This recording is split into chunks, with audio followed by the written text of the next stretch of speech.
এদিকে রুশ ভূখণ্ডের অভ্যন্তর থেকেই প্রায় 40টি বোমারু বিমান ধ্বংস। কিভাবে অপারেশন স্পাইডার ওয়েবের মতো বড় অভিযান পরিচালনা করল ইউক্রেন? ইউক্রেনীয় গোয়েন্দা সংস্থা এসবিইউ এর দাবি, দীর্ঘ 1.5 বছরের বেশি সময়ের পরিকল্পনার ফল এই অভিযান। কিয়েভের সফল এই অভিযানকে মস্কোর জন্য কালো অধ্যায় হিসেবে দেখছেন বিশ্লেষকরা। রাশিয়ার অভ্যন্তরে ড্রোন হামলার শিকার ঘাঁটিগুলোর অবস্থান ইউক্রেন থেকে 4000 কিলোমিটারের বেশি দূরত্বে, কিন্তু এত দূরপাল্লার ড্রোন মজুদ নেই কিয়েভের সমর ভান্ডারে। তাই গোপন মিশন পরিচালনায় অভিনব কৌশল বেছে নেয় ইউক্রেন। কাঠের তৈরি ছোট ছোট বাক্স, এসব বাক্সেই ট্রাকে করে রাশিয়ার অভ্যন্তরে ড্রোন পাচার করে ইউক্রেন। পাচারকৃত ড্রোনগুলো মজুত করা হয় সাইবেরিয়া ও আর্কটিকের বিমান ঘাঁটিগুলোর আশপাশের গোপন স্থানে।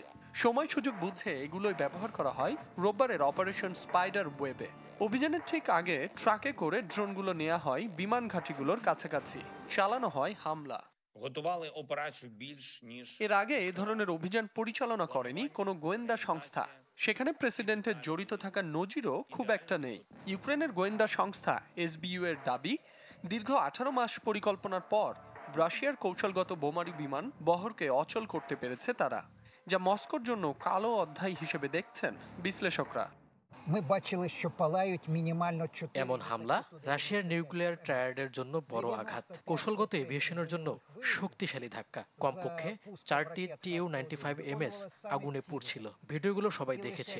এটি রাশিয়ার এভিয়েশনের জন্য একটি কালো অধ্যায়। রাশিয়ার ভেতর থেকেই হামলার বিষয়টি নিশ্চিত করেছে মস্কো। জড়িত সন্দেহে 2 ট্রাক চালককে আটক করা হয়েছে। চক্রান্তে রুশ কর্তৃপক্ষের ভেতরের কারো যোগসাজশ থাকতে পারে বলেও ধারণা করা হচ্ছে।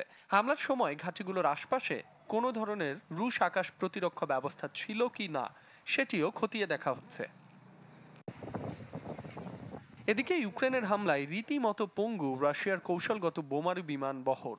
ধ্বংস হয়ে গেছে বহরের অর্ধেক বিমান, ব্যাপকভাবে ক্ষতিগ্রস্ত নিউক্লিয়ার ট্রায়াড, এমনটাই বলছেন বিশ্লেষকরা।